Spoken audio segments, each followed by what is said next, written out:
হাসির রাজা, জ্ঞানের রাজা, রসিক রাজা। রাজসভায় আমাদের অপমানটা দেখলে? হ্যাঁ, সে তো দেখলাম মন্ত্রী মশাই।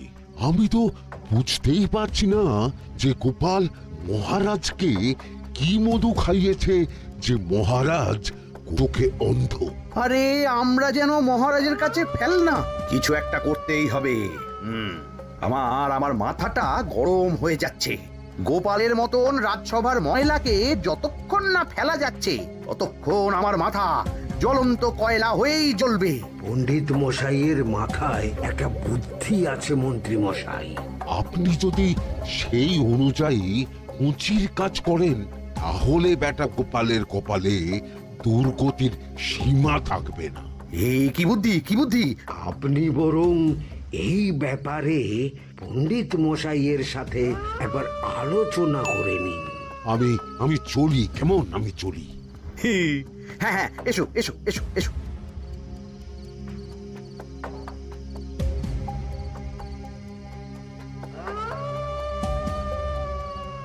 আরে ওই তো আমার বাঁ হাত ঘটা আসছে, বেটাকে দিয়ে একটা কাজ করাতে হবে।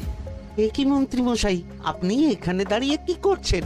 এই একটা গুরুত্বপূর্ণ ব্যাপারে কথা বলছিলাম। একটা একটা কাজ করতে পারবি? কি কাজ করতে হবে বলুন মন্ত্রী মশাই।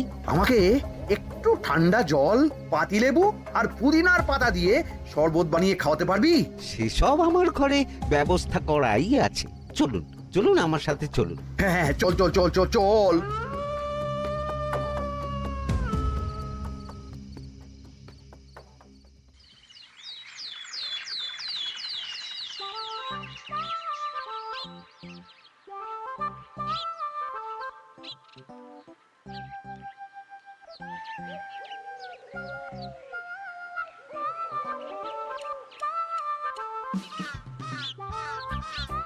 কি ব্যাপার পণ্ডিত, এত গুম মেরে আছো কেন? সকাল সকাল গিন্নি খুব বকেছেন মনে হচ্ছে। গিন্নির বাক্য সুধায় কান ভরে গেছে, আর কিছুই কানে ঢুকছে না। আরে দাঁড়াও দাঁড়াও পণ্ডিত, দাঁড়াও জ্যোতিষী। পণ্ডিত তো আমার কথা শুনতেই পেল না মনে হচ্ছে। তুমি তো দূর থেকে বলেছো, আমি তো বলেছি পাশ থেকে, তাতেও শুনতে পাইনি। কানের পোকা হলো নাকি? কি গো পণ্ডিত, ব্যাপার কি? কেমন বুঝছো? এ তো ভয়ানক কর্ণকোষ্ঠবদ্ধতার লক্ষণ। তুমি কচু বুঝেছো? আমার হয়েছে কর্ণগোপাল, তোমাদেরও হতো, কিন্তু তোমাদের দোকান কাটা বলে হয়নি। তুমি আমাদের অপমান করছো। তোমাদের অপমান বোধ থাকলে কোনো শব্দই কানে ঢুকতো না, শুধু একটাই শব্দ কানে বাজতো, গোপাল গোপাল গোপাল। এবারে রাজসভায় কিভাবে হেনস্থা হতে হলো মনে নেই?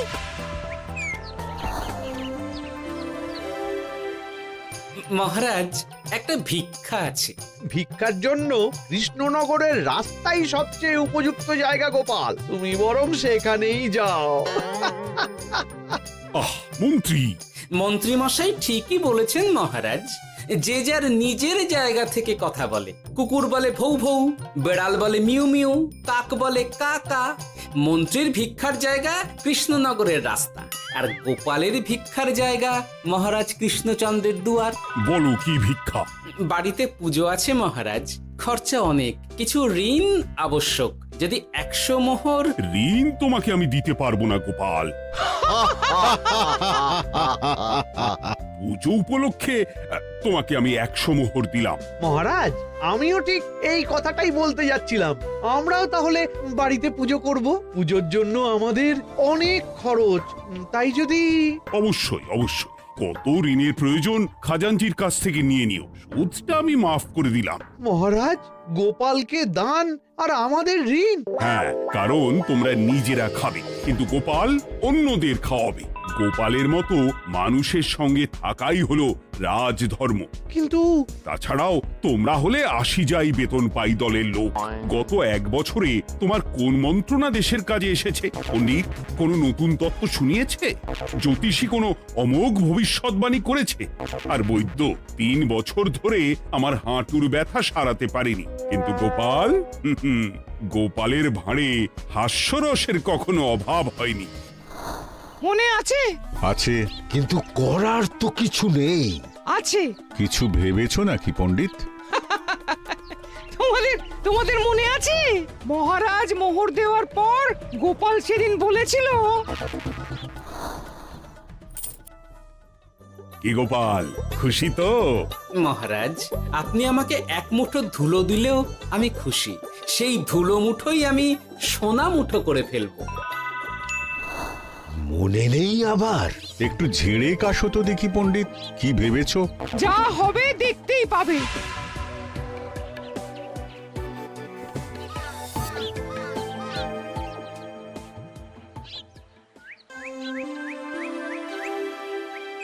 মহারাজের জয় হোক, মহারাজের জয় হোক। ওরে বাবা, এই যে সকাল সকাল চান করে ঠান্ডা লেগে গেল মনে হচ্ছে। মহারাজ, ওই কবি গান উপলক্ষে গত মাসটা আমি কৃষ্ণনগরের কোণে কোণে ঘুরে বেরিয়েছি। প্রজাদের মধ্যে একটা অসন্তোষ আমি লক্ষ্য করেছি মহারাজ। অসন্তোষ? আমি তো জানতাম আমার শাসনে প্রজারা সুখে আছে। সুখে তারা ভাসছে মহারাজ, কিন্তু একটাই অসুখ, তারা মহারাজের দর্শন পায় না। তারা মহারাজের পদধূলির জন্য আকুল হয়ে আছে, মহারাজের দর্শন পাওয়ার জন্য চাতকের মতো অপেক্ষা করছে। চিত্রকরকে দিয়ে চিত্র অঙ্কন করিয়ে বিলি করে দিলেই হলো।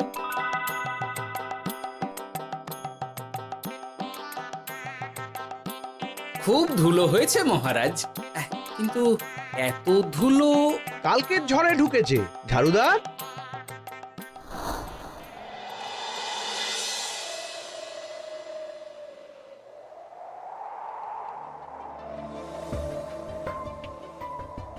এই সুযোগ, রাজসভা ফাঁকা, এমন ঝড় যে পেয়াদারাও বাইরে নেই। কাজটা সেরে ফেল, বুঝলি? কিরে, কাজটা কর।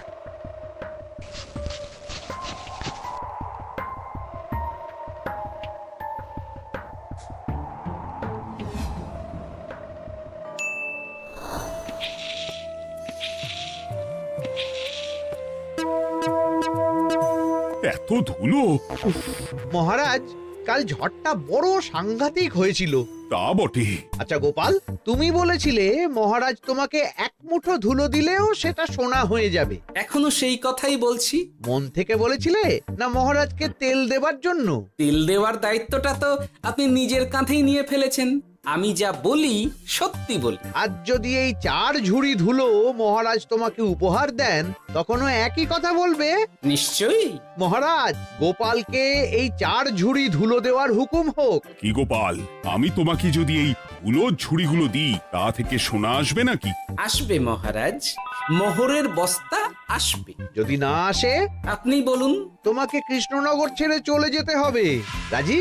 আর যদি আমি পারি, তাহলে আপনাকে এই মন্ত্রীর চাকরি ছেড়ে দিতে হবে। কি রাজি? কি মন্ত্রী, রাজি? রাজি। গোপাল? রাজি মহারাজ। আচ্ছা, আর কেউ মন্ত্রীর পক্ষে বাজি ধরেছেন নাকি? হ্যাঁ, আমি আমি আমি আমি ও গোপাল এবার যে মরণ কুয়োতে ঝাঁপিয়েছে, সেখান থেকে আর উঠে আসতে পারবে না। পুরো থেকে মোহরের বস্তা আসবে। এ হচ্ছে ওই গোপালের উন্মাদ রোগের শুরু।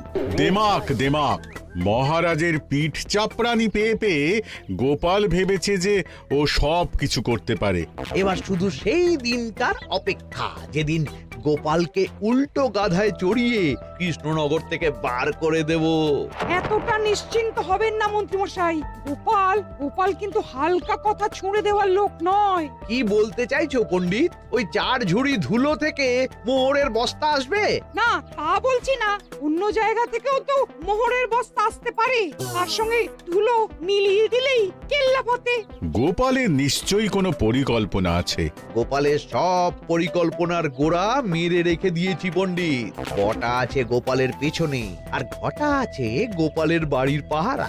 লুকিয়ে কিচ্ছু করতে পারবে না। আরে ওই তো বটা আসছে।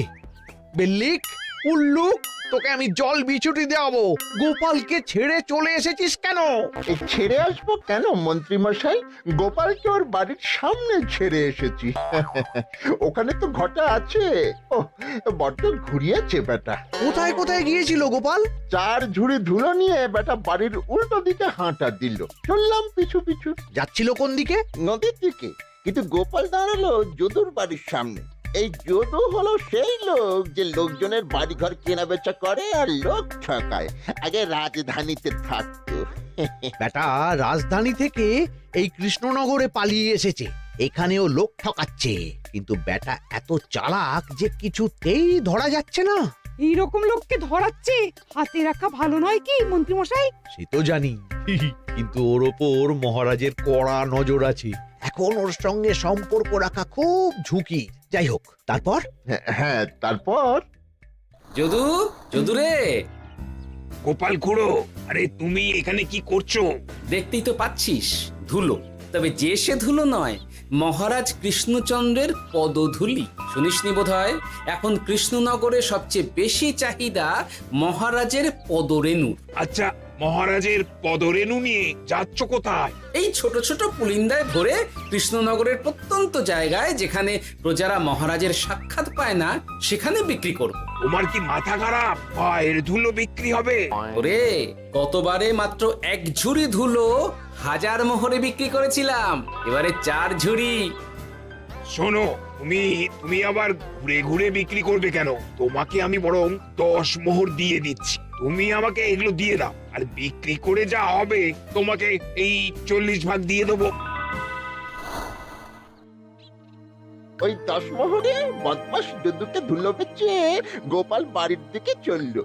বাড়ির সামনে অব্দি পেছনে পেছনে গিয়ে তারপরে এই আপনাদের কাছে আসছি। বলিস কি রে, ধুলো বেচে 10 মোহর? ও মন্ত্রী মশাই, গোপাল তো একেবারে নাড়ি ধরে টান মেরেছে। গেল রাজসভায় এমন সুখের চাকরিটি গেল। এবার আবার রাস্তার ধারে গিয়েই বসতে হবে। এবার নবাবের দরবারে জায়গা আছে কিনা খোঁজ করি গিয়ে। ধ্যাত্তেরি, 10 মোহর আর 1 বস্তা মোহরের মাঝখানে অনেক রাস্তা। সেই রাস্তায় আমি লোক বসিয়ে রাখবো। আরে আরে, ওই তো তোমার ঘটা আসছে। এই, তুই গোপালের ঘরের পাহারা ছেড়ে এলি কেন? গোপাল নেই নেই নেই নেই নেই নেই।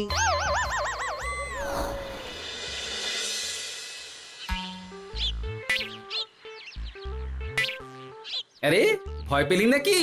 না না না না না, ভয় পাবো কেন? শোন, তোকে পেয়ে আমার খুব ভালো হলো বুঝলি। তোকে আমার একটা কাজ করতে হবে। বলো বলো। আসলে বুঝলি, আমার না গিন্নিকে নিয়ে তার বাপের বাড়ি যাওয়ার কথা ছিল, কিন্তু হঠাৎ বিশেষ কাজে আমাকে খামবাজে চলে যেতে হচ্ছে। এখন আমি গিয়ে গিন্নিকে বললে বুঝতেই পারছিস কুরুক্ষেত্র হয়ে যাবে একেবারে। তাই আমি কাউকে খুঁজছিলাম যে আমার বাইরে যাওয়ার খবরটা আমার গিন্নিকে গিয়ে দেবে। তুই পারবি বাবা ঘটা? ওরে বাবা! আরে আরে আরে, ভয় পাস না, তোকে গিয়ে মুখে কিছু বলতে হবে না। এই নে, এই চিঠিটা আমার বউকে দিবি।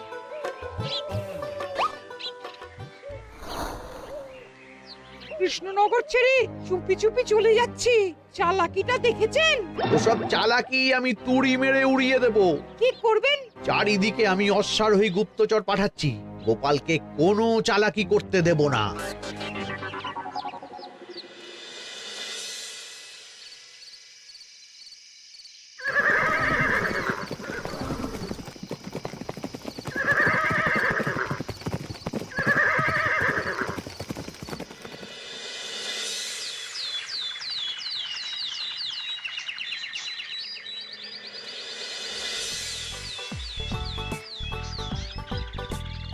অং বং পিং পং।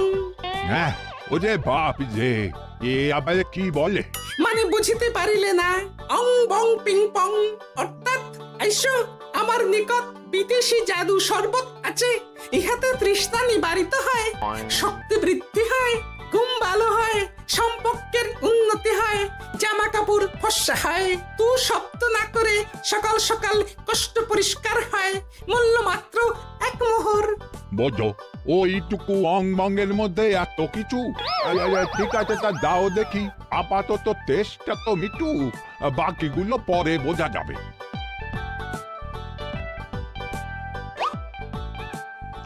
আহ বড় ভালো খেতে তো ঠং ঠং অর্থাৎ শক্তি বৃদ্ধি হলো। হ্যাঁ মনে হচ্ছে গায়ে যেন দুগুণ বল পাচ্ছি। কি হয়েছে ভাই? এ কে? এ ভিন দেশ থেকে জাদু শরবত নিয়ে এসেছে গো। জাদু শরবত ভিন দেশ? একেবারে, হ্যাঁ একেবারে বহু ভুজা শরবত। খেলে তেষ্টা যাবে, গায়ে জোর হবে, ঘুম হবে, সম্পর্ক ভালো হবে, জামা কাপড় ফর্সা হবে, সকালে হ্রাস করে পেটও পরিষ্কার হবে। সে কি? দাও গো ভাই, আমাকেও দাও। গুড় জল, সঙ্গে একটু ভাজা মশলা, আমচুর আর বিট নুন, শুদ্ধ দেশি জিনিস। জানলে কেউ ছুঁয়েও দেখতো না, কিন্তু একটু বিদেশি গন্ধ দিতেই একেবারে হট্ট মেলা। আরে তোমরাও এসেছো দেখছি। সং সং শঙ্কা, লং লং লঙ্কা। মানে? অর্থাৎ এই শরবত খেলে আর শঙ্কা নাই, বুদ্ধি লঙ্কার মতন ঝাল হয়ে যাবে। তারপর ডং ডং ডঙ্কা, টং টং টঙ্কা, ফাইন ফাইন, অর্থাৎ টাকা আসবে আমার কাছে।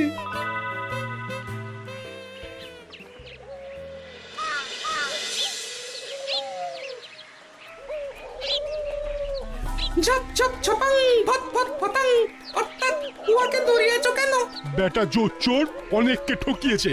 অনেক দিন থেকে তককে তককে ছিলাম, এবার এই ধুলো নিয়ে মহারাজের পায়ের ধুলো বলে বিক্রি করছিল। একটা বেনামি চিঠিতে খবর পেয়ে বেটাকে ধরেছি। ব্যাং ব্যাং বিগ ব্যাং, অর্থাৎ বাহ বাহ বাহ বাহ। বেনামি চিঠিটা আমি দিয়েছিলাম বাবু। বাবা যদু, তুমি সেই রাজধানী থেকে কৃষ্ণনগর অবধি মানুষকে অনেক খোল খাইয়েছো। তুমি এতদিন ঘুঘু দেখে এসেছিলে বাবা, এবার গোপাল নামক ফাঁদটা দেখলে। কতবার বলবো, এইসব ধুলো আমি গোপালের কাছ থেকে কিনেছি। যা বলার ওই বিচারের সময় মহারাজকে বলবি। চল চল চল চল চল।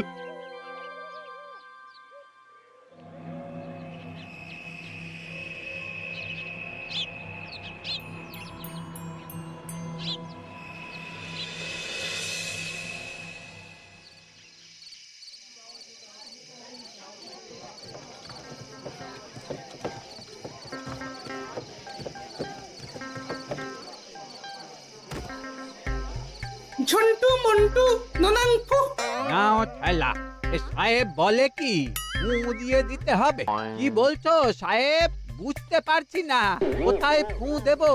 ঝন্টু মন্টু ননাংফু, অর্থাৎ লবণ আছে?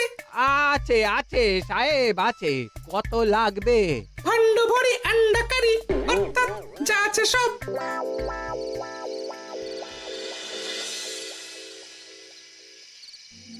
ব্যাস, মোটামুটি আশেপাশে সব দোকানের নুন এখন আমার জিম্মায়। এবার আসল মজা শুরু হবে।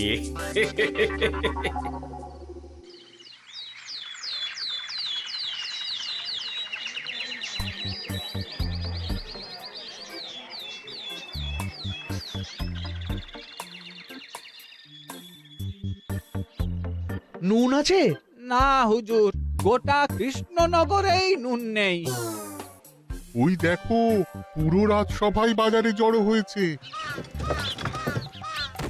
শান্তামনা, শান্তু মন্টু। আবার কি বলছে রে বাবা?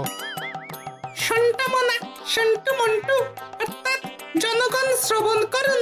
নান্টু কান্টু, নুন কিনবেন আন্টু আন্টু। আসুন আসুন। আমার আমার এক সের নুন লাগবে। শান্তু, অবশ্যই 1 সের লবণ 10 মোহর। 1 সের 10 মোহর? 10 মোহর লইবেন না লইবেন না? না, নেব না। উত্তম উত্তম, গান্ডা পিণ্ডে ঢিসুম ঢিসুম, অর্থাৎ তাহা হইলে নুনের বদলে গৃহিণীর প্রহার ভক্ষণ করুন। আমাকে 1 সের নুন দিন। আমাকেও আমাকেও। নুন ছাড়া বাড়ি ফিরলে গিন্নি ঘর ছাড়া করবে আমাকে। শুনলাম কৃষ্ণনগর থেকে নুন উধাও। আছে মহারাজ, আছে। কৃষ্ণনগরের সব লবণ আমার নিকটে আছে। 1 সের 10 মোহর। এত দাম? দাম তো হবেই মহারাজ। লবণ ছাড়া রান্না কেমন হবে ভাবিয়া দেখুন। ঠিকই বলেছ, রাজপাকশালেও তো রান্না বসেনি। 100 সেরের মতন রাজপ্রাসাদে পাঠিয়ে দাও। 1000 মোহর দিয়ে দাও।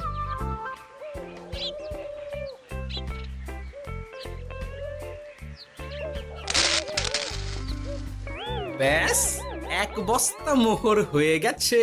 গোপাল, হ্যাঁ মহারাজ, গোপাল, যে 4 ঝুড়ি ধুলো থেকে 1 বস্তা মোহর রোজগার করেছে। ইয়া বাত! চলো রাজসভায়, পুরো গল্পটা শুনতে হবে। সকলেই এসো তাহলে রাজসভায়। কিন্তু মহারাজ, যারা বাজি হারলো তাদের তো চাকরি গেছে, তো তারা রাজসভায় যাবে কি করে? ঠিক ঠিক ঠিক বলেছ। আর যারা বাজি হারলো তারা বাদ, বাকিরা চল। এই সেরেছে, গোপাল তো আবার বাজি মেরে দিল। ও মহারাজ, আমাদের দেখুন। ও মহারাজ, আমাদের দেখুন। ও মহারাজ।